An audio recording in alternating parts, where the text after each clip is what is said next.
आपने ऐसे तो अनेक आपके श्रृंगार हैं, पर 12 श्रृंगारों पर हम चर्चा करते हैं। 12 संगी हैं भोले बाबा के, 12 श्रृंगार 12 संगी। तो सारादि संकाश गौरम गंभीरम मनोभूति कोटि प्रभा श्री शरीरम स्फुरन्न मौली कल्लोलिनी चारु गंगा लसत भाले भाले इंदुकंठे। भगवान विश्वनाथ भोले बाबा शिव का अर्थ कल्याणकारी और कल्याणकारी महादेव सबका मंगल करने वाले हैं, अमंगल का हरण करने वाले। 12 श्रृंगार में पहला श्रृंगार है गंगा, जो मस्तक पर है। ध्यान से सुने आचार्य, बाबा का प्रथम श्रृंगार गंगा लीजिए। बोले गंगा क्या करती है? बोले गंगा देती है शीतलता। जिसने अपने मस्तक पर गंगा को रख लिया वो फिर सदैव शांत रहता है। धर्म की बात के लिए ही त्रिशूल उठाता है, बाकी वह नितांत शांत रह करके भजन करता है। भोले बाबा का पहला श्रृंगार है गंगा। दूसरा श्रृंगार चंद्रमा। चंद्रमा का अर्थ क्यों होता? भोले बाबा ने चंद्रमा क्यों धारण किया? जरा सुनिए। हमारे विश्वनाथ ने चंद्रमा धारण करके मानो भोले बाबा कहना चाहते हो चंद्रमा कांति बढ़ाता है, चंद्रमा घटता भी है बढ़ता भी है, पर बाबा के मस्तक पर चंद्रमा हमेशा दमकता रहता है। चंद्रमा मन का देवता है, वेद की भाषा में चंद्रमा मन के देवता हैं। चंद्रमा मन का नियंत्रण करता है। बहुत से लोग हमारे पास आते हैं, महाराज जी हमारा मन बड़ा विचलित रहता, पूजा में मन नहीं लगता, गंदे गंदे विचार आते हैं। मन के देवता हैं चंद्रमा। आप चंद्र की पूजा करेंगे तो मन आपका नियंत्रण रहने लगेगा। इसलिए बाबा का दूसरा श्रृंगार है चंद्रमा। अब जरा तीसरा सुनिए, बाबा का तीसरा श्रृंगार है त्रिशूल। आहा, ये त्रिशूल क्यों लिया बाबा ने? आहा, बाबा ने त्रिशूल लेकर मानो कहना चाहते हो सत रज तम, सतोगुण रजोगुण तमोगुण तीनों को अपने हाथ में पकड़ रखा है, इसलिए बाबा के हाथ में त्रिशूल है। त्रिशूल क्यों लिया? दूसरा अर्थ सुनिए, दैहिक दैविक भौतिकता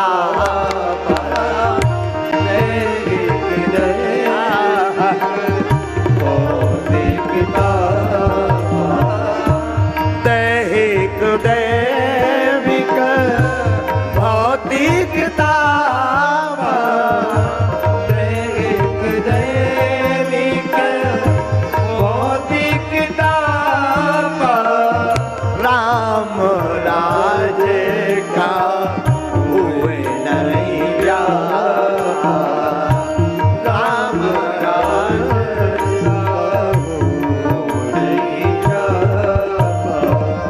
राम राज का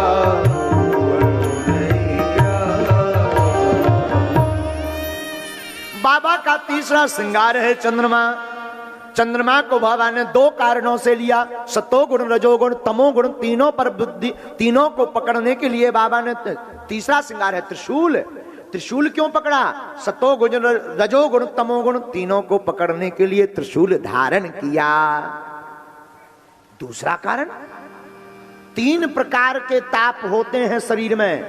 दैहिक शरीर का, दैविक देवताओं द्वारा, भौतिक संसाधनों से जो कष्ट मिलता है, लाइट लग जाना, एक्सीडेंट हो जाना, ये भौतिक ताप है। इन तीनों तापों का संहार करने के लिए ही तीसरा श्रृंगार त्रिशूल का भोले बाबा ने किया है।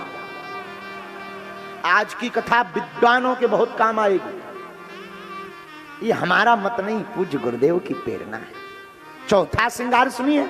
आहा, बाबा का चौथा श्रृंगार है डमरू। क्या है? और काशी में भी डमरू की अद्भुत लीला है। हाँ, बाबा का चौथा श्रृंगार है डमरू। डमरू क्यों ली है? बाबा को डमरू का नाद क्यों प्रिय है? नाद माने डमरू का स्वर। बाबा को डमरू का नाद क्यों प्रिय है, जरा सुनिए। नाद का प्रतीक है आहत। अरे बाबा आहत नाद नहीं, अपितु अनाहत नाद का प्रतीक है डमरू। हाँ, बाबा डमरू बजाकर 14 सूत्र प्रकट करते हैं। आई और ऋण लिख, ये बाबा के 14 सूत्र डमरू से प्रकट होते हैं। बाबा डमरू का नाद इसलिए बजाते हैं कि जगत को 14 सूत्र दे सकें। पूरा विश्व सूत्रमय बनाने के लिए डमरू का नाद बाबा बजाते हैं। इसलिए चौथा श्रृंगार है भोले बाबा का डमरू। आहा, और डमरू वाले की डमरू बजी है, अभी नहीं बाद में बजेगी। ये चौथा श्रृंगार हो गया। अब पांचवा श्रृंगार सुनिए। बाबा का पांचवा श्रृंगार में सुंदरता बढ़ जाती है। वाहन वृषभ। वाहन क्या है? वृषभ। वृषभ का अर्थ होता बैल। बाबा नंदी की सवारी करते हैं। मेरा भोला है भंडारी, करता नंदी की सवारी। बाबा नंदी की सवारी करते हैं। अच्छा, एक रहस्य है। नंदी की सवारी क्यों करते हैं? नंदी है धर्म का रूप। धर्म के हैं 4 चरण, अर्थ धर्म काम मोक्ष। इनकी प्राप्ति करिए को छोड़कर भोले बाबा धर्म को पकड़कर राम को पाना चाहते हैं, इसलिए वृषभ का वाहन स्वीकार करते हैं, नंदी का वाहन स्वीकार करते हैं। ये भगवान का पांचवा श्रृंगार अद्भुत। अब छठवां श्रृंगार सुनिए। इनसे किसी ने कहा जटाएं बांधो, मुकुट पहनाएंगे। बाबा बोले मुकुट हम संसार का सोने चांदी का नहीं लेंगे। तो फिर बोले मुकुट भी लेंगे तो जटाओं का मुकुट लेंगे। अपनी जटाएं ली और जटा का ही मुकुट बनाकर धारण कर लिया। ये छठवां श्रृंगार है। जटाएं का अर्थ क्या होता? जटाओं का अर्थ है विचारों की एकता, क्योंकि विचार तो मस्तिष्क में ही आते हैं। मस्तिष्क में विचार आते हैं। मानो भोले बाबा कहना चाहते हो कि विचारों को एक किए बिना आप संसार में नहीं रह सकते, इसलिए बाबा ने अपने विचार एक कर रखे। जटाओं का मुकुट बनाकर विचारों की एकता भोले बाबा बनाते हैं। और जटाओं का मुकुट बनाने का दूसरा अर्थ है सभी मस्तिष्क को एक करके राम के चरणों में लगा देना, इसीलिए जटाओं का श्रृंगार है। मानो बाबा कहना चाहते हो कि जब तक आपके सभी विचार एक नहीं होंगे तब तक राम जी मिलने वाले नहीं हैं। इसलिए भोले बाबा ने जो छठवां श्रृंगार किया वो जटाओं का मुकुट बनाया है। सातवां श्रृंगार, सातवां तो अद्भुत श्रृंगार है त्रिनेत्रधारी। सबके 2 नेत्र होते हैं, हमारे भोले बाबा के एक एक्स्ट्रा है, जिसे तीसरा नेत्र कहते हैं। लेकिन गौर करना, तीसरा नेत्र क्यों है? तीसरा नेत्र है सन्यास का प्रतीक। भोले बाबा का जो तीसरा नेत्र है वो सन्यास का प्रतीक है। 2 नेत्र हैं, एक में राघव जी बैठते, एक में जानकी मैया विराजती। तीसरा नेत्र बाबा का सन्यास का प्रतीक है। एक ब्रज के बड़े अच्छे संत हैं, उनकी बात कहना अब रुका नहीं जाता। पीला वस्त्र पहनते हैं पूज्य महाराज जी, जिनकी किडनी खराब रही। हाँ, पूज्य श्री प्रेमानंद बाबा वृंदावन के एक अद्भुत संत हैं, श्री प्रेमानंद बाबा। उनकी किडनी दोनों खराब हो गई तो लोगों ने कहा कि आप ये निकलवा कर दूसरी डाल लो। कई भक्तों ने कहा हम अपनी दे देते हैं। उनकी वाणी सुनकर के आपके रोंगटे खड़े हो जाएंगे। वो हाथ जोड़कर बोले देखो भाई, हम अपनी किडनी नहीं निकालेंगे। अरे बाबा मर जाओगे। बोले जो श्री जी को करना होगा, कल होता हो आज हो जाए। एक किडनी हमारी कृष्ण है, दूसरी किडनी राधा है। हम अपने अंदर से कृष्ण राधा नहीं निकाल सकते। ऐसे ही हमारे महादेव के एक नेत्र में राम जी विराजे, दूसरे नेत्र में जानकी जी विराजी और तीसरा नेत्र सन्यास का प्रतीक है। इसलिए बाबा हैं त्रिनेत्रधारी। अब जरा आगे का श्रृंगार सुनिए बाबा का। आठवां जो श्रृंगार भोले बाबा के रूप में है वो है त्रिपुंड। क्या है? त्रिपुंड जानते ना, भाल पर 3 लाइनें लगाई जाती हैं, उसे कहते त्रिपुंड। ये 8वां श्रृंगार है। ये किसका प्रतीक है? वैसे तो ये सतोगुण रजोगुण तमोगुण का प्रतीक है, लेकिन मानो हमारी बुद्धि ये कहती हो, हमारी बुद्धि का मत है, किसी आचार्य का नहीं। जीवात्मा, परमात्मा और ब्रह्म आत्मा शिव, ये तीनों का प्रतीक है त्रिपुंड। इसलिए बाबा 8वां श्रृंगार त्रिपुंड का करते हैं। अब जरा 9वां सुनिए। 9वां श्रृंगार है भोले बाबा का रुद्राक्ष। रुद्राक्ष की माला धारण करते हैं। रुद्राक्ष भी बड़ा प्रिय है, लेकिन ये क्यों प्रिय है? शिव जी के नेत्रों के आंसू बिंद से रुद्राक्ष प्रकट हुआ है। हाँ, भोले बाबा के आंसू बिंद, जो जल निकला है आंखों से राम जी के स्मरण में, राम जी की याद में, राम जी की प्रीति में, जो भोले बाबा की आंखों से जल निकला, उससे रुद्राक्ष बन करके प्रकट हो गया। तो बाबा राम जी की याद में रुद्राक्ष को भी प्रिय मानते हैं। इसलिए भोले बाबा का यह 9वां श्रृंगार रुद्राक्ष का है। अब जरा 10वां श्रृंगार सुनिए। 10वां श्रृंगार व्याघ्र चर्म है, जिस पर विराजते हैं भोले बाबा। व्याघ्र का अर्थ क्या होता है? हाथी की चर्म। हाँ? हाथी की चर्म होता है। व्याघ्र चर्म पर, अरे सिंह चर्म और हस्त चर्म दोनों पर बैठते हैं। एक जगह हमने वर्णन सुना, भोले बाबा हस्त चर्म पर भी बैठते हैं, हाथी की चर्म पर भी बैठते हैं और व्याघ्र चर्म पर भी बैठते हैं। लेकिन ये दोनों चर्मों पर क्यों बैठते हैं? आखिर इससे श्रृंगार का क्या कनेक्शन है?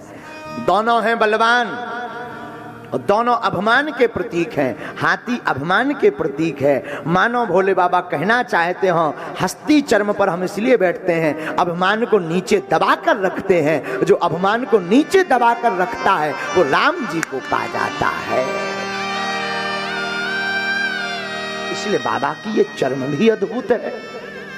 अब जरा 11वां सुनिए। 11वां श्रृंगार भोले बाबा का बड़ा अद्भुत है। तन में भभूति लपटाए भस्म। बाबा भस्म क्यों लपटाते हैं? इसके पीछे बड़ा कारण है। भस्म लपटाने के पीछे अनेक कारण हैं। एक कारण सुने पहले।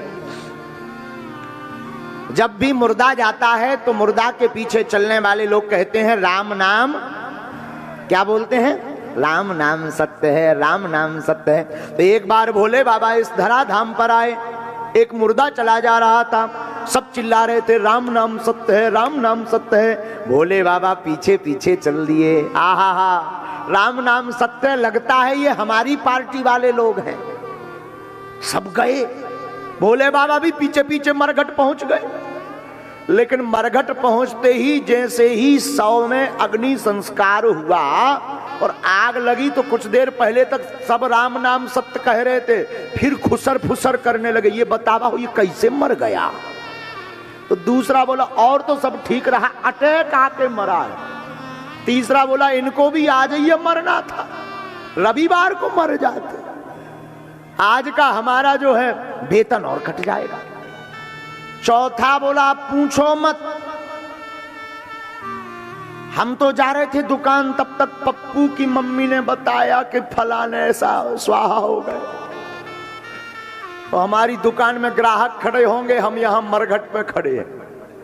शंकर जी का माथा खराब हो गया। बताओ, कुछ देर पहले कह रहे थे राम नाम, और दुनिया की यही हकीकत है, कुछ देर तक राम नाम सत्य, तो जहां अग्नि लगी सो खुसर फुसर शुरू। हाँ, ये दुनिया बड़ी अद्भुत है। एक बार हमारे गुरुजी बहुत अच्छी बात बोलते थे। दादा गुरुजी कहते थे, भैया ये जमाना इतना विचित्र है, अभी प्रणाम करने के लिए पागल है। महाराज छू लें दो, छू लें दो, और जिस दिन तुम मर जाओगे उसी दिन ये तुम्हें जलाकर नहाएंगे कि कहीं चिपक ना जाए। अद्भुत देखना दुनिया। आज जो चिपकने को पागल है, मरने के बाद यही स्नान करते हैं कहूं चिपक ना जाए, भूत ना बन जाए। डरते हैं लोग। ये जमाना बड़ा विचित्र है। भोले बाबा ने अपनी आंखों से देखा। क्या? कुछ देर पहले सब राम नाम सत्य है, राम नाम सत्य है बोल रहे थे, अब सब अपनी दुकानदारी बता रहे। एक आदमी ने तो हद कर दी, एक बोला अरे क्या बताएं, हम तो बिल जमा करने जा रहे, जब तक पता लगा ये तप गए। सोचा चलो जाया जाए। अब बताओ पूरा दिन खराब हो गया। आज ही न मरना था, कल मर जाते, अगली बार प्लांटी और लगना है, अब ये देने आएंगे क्या? बताओ। भोले बाबा का दिमाग खराब हो गया। ये दुनिया वाले किसी काम के नहीं हैं। पर जब तक 100 को देखा वो जल चुका था, अब 100 तो जल चुका है। लेकिन कुछ भी कहो भैया, तुम्हारे कारण कुछ देर ही सही इन काम वालों ने राम नाम सत्य तो कहा, तुम ही हमारे हो। तो उसकी भस्म में भोले बाबा फिर लौटने लगते हैं, उसकी विभूति में लौटने लगते और बाबा के शरीर पर भस्म चढ़ने लगती है। हर हर बाबा पर भभूति चढ़ने का एक ही कारण है। दूसरा क्या कारण है? दूसरा कारण और सुनिए। एक बार कैलाश पर्वत पर मां पार्वती मैया विराजमान थी। आहा हा, तब तक श्रीमन नारायण नारायण नारद जी नारायण नारायण का कीर्तन करते करते पहुंच गए। कहो नारद जी कैसे हो? मैया आपकी कृपा है, सब बढ़िया है, विराजो विराजो, और सुनाओ सब ठीक है। मैया एक दो बातें पूछें, बाबा कहाँ हैं? वो तो तपस्या में लगे हैं। अच्छा माँ एक दो रहस्य की बातें पूछें? हाँ हाँ पूछो। क्या माँ तुम्हें पता है भोले बाबा की आपसे पहले भी शादी हो चुकी? पार्वती मैया बोली क्या उल्टी उल्टी बातें बोल। नारद जी बोले विश्वास नहीं है तो पूछ ले। पार्वती मैया बोली नहीं नहीं नहीं, सौतन का नाम बता। नारद जी बोले नाम तो हमें भी पता नहीं है तो, पर हम क्यों बताएं, आप पूछना वरना हम झूठे कहलाएं। मां अगर आपको ये विवाह का पता नहीं है तब तो ये भी पता नहीं होगी कि जो गले में मुन्नों की माला है वो किसकी। हाँ ये भी पता नहीं। तब तो तुम्हें तीसरी बात मैया पता भी नहीं होगी, जो भस्म लगाते वो किसकी है। नारद जी वो तो हमें नहीं है पता, आप बताओ। मां आप भोले बाबा से पूछना, हम तो जे चले श्रीमन नारायण नारायण नारायण। नारद जी चले गए। अब तो पार्वती मैया के दिमाग में वही बात भरने लगी कि पहले भी इनको ब्याह हो चुको, पहले भी इनकी शादी हो चुकी, पहले भी इनका विवाह हो चुका, लगता है दूसरी सौतन है हमारी। दिमाग खराब। भोले बाबा की तपस्या पूर्ण हुई तो भोले बाबा जैसे ही तपस्या पूर्ण करते, आंख खोलते तो बोलते सीताराम राम राम। लेकिन पार्वती मैया ने इस बार सुनकर अनसुना कर दिया। भोले बाबा ने सोचा शायद सुनाई नहीं दिया होगा, वरना प्रणाम करने देवी जी आ जाती है। अब जरा जोर से बोला देवी जी राम राम। पार्वती मैया ने फिर कोई जवाब नहीं दिया। इतनी व्यस्त, आज तक तो ऐसा हुआ नहीं। अब जरा और जोर से अरे देवी जी राम राम। तो मुंह उल्टा करके पार्वती मैया बोली हमारी सौतन से करो, हमसे मत करो। भोले बाबा बोले जो का होगा। थोड़ी देर बाबा शांत रहे, बुद्धि लगाई, बोले कहीं नारद जी तो नहीं आए थे? धीरे से सिर हिलाओ, बोले हाँ। भोले बाबा बोले कुशल है, बातन से काम चल रहा, नहीं तो वो जहां भी आते हैं जय जय सीताराम। देवी जी ये सौतन वोतन क्या लगा रखा है, आखिर क्या विचार है? हम नहीं महाराज कुछ जानने वाले, आज सीताराम बाद में होगी, पहले हमारे प्रश्नों के उत्तर दो। हाँ हाँ पूछो। बाबा क्या आपकी शादी हमसे पहले हो चुकी है? अच्छा और कोई बात? अच्छा बाबा दूसरा प्रश्न, ये जो मुंडों की माला पहनते हो ये किसकी है? और कोई बात? एक बात और, आप ये जो भस्म रमाते हो वो किसका है? सुनो देवी। बाबा ने बड़े सावधानी पूर्वक जवाब दिया। देखो, गृहस्थ जीवन में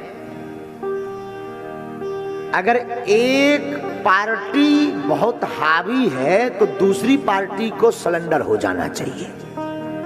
हाँ, महाभारत से बचना है तो अगर महाभारत करनी है तो दोनों खूब दमादम। जय जय सीताराम। आधे से ज्यादा लोग तो यहां लुगाई प्रताड़ित बैठे हैं। हाँ, अगर बता दिया जाए कि लुगाई की प्रताड़ना से कैसे बचना है, तुरंत कान खड़े कर लेंगे लोग। हाँ, सच बोल रहे हैं। अब जरूरी ये नहीं है कि तुम हाथ उठाओ, क्योंकि तुम्हारी इज्जत भी तो है। तो भोले बाबा एक ऐसे देव। देवी जी, आप तीनों प्रश्न पूछो। जब तीनों प्रश्नों को पूछ लिया, आहा, जवाब दिया। हाँ देवी जी, हमारा पहले भी विवाह हो चुका। किसके साथ? पूर्व जन्म में आप सती थी, तब हमारा विवाह आपके ही साथ संपन्न हुआ था। वाह। दूसरे जन्म में आप पार्वती बनी, पहले तुम सती थी और आपने ही प्राणांत लेते समय, शरीर त्यागते समय ये कहा था कि जब जब भी हमारा जन्म हो तब तब भोले बाबा की ही शरणागति मिले। महाराज, वो तो ध्यान है, कहीं और कोई शादी तो नहीं हुई? नहीं नहीं नहीं, वही शादी हुई। दूसरा प्रश्न, ये मुंडमाला किसकी है? देवी, ये मुंडमाला किसी और की नहीं, हमें राम बहुत प्रिय है और आप भी हमारी परम भक्तिनी थी। जितनी बार आपने शरीर त्यागा, हम आपसे इतना प्रेम करते हैं कि आपके मुंड को उठा करके हम अपने हृदय में, गले में धारण कर लेते हैं। बाबा, ये भस्म किसकी है? भस्म भी देवी जी दो लोगों की है। एक राम के नाम, जिसके कारण दुनिया सीताराम नाम सत्य कहती है, एक उनकी है। दूसरी भस्म जो तन पर है एक ही, पर दूसरी जो तन पर भस्म लगाते हैं वो देवी तुम्हारी ही भस्म लगाते। जब तुम शरीर त्यागती तो भस्म गिर जाती, उस भस्म को हम अंग में लगा लेते हैं। मां बड़ी प्रसन्न हुई, मां के नेत्रों में आंसू आ गए और यहीं से अमर कथा की चर्चा प्रारंभ हुई। लेकिन बाबा का 11वां श्रृंगार है भस्म। भस्म दो कारणों से भोले बाबा लगाते हैं। बोलो हर हर। बाबा का 12वां और अंतिम श्रृंगार सुनिए। भोले बाबा का 12वां श्रृंगार है नाग। क्या है? नाग, सांप, सर्प। अच्छा, नाग को क्यों श्रृंगार बनाया है? नाग है काल। काल मतलब समय। कल भी हमने कहा था, फिर कहते, घड़ी सबके हाथ में है पर घड़ी किसी के हाथ में नहीं है। उसी प्रकार भोले बाबा ने नाग को श्रृंगार बनाने का सिद्धांत इसलिए प्रतिपादित किया, मानो बाबा कहना चाहते हो, जो समय को ही भूषण बना लेते हैं उनका सब कुछ अमंगल भी मंगल हो जाता है। तो बाबा ने काल को आभूषण बना लिया, आभूषण बना लिया। भोले बाबा के यह 12 दिव्य श्रृंगार हैं, 12 ज्योतिर्लिंग हैं। जो इन श्रृंगारों का नित्य दर्शन करता, इन पर मनन करता, वो शिव तत्व को जान जाता है।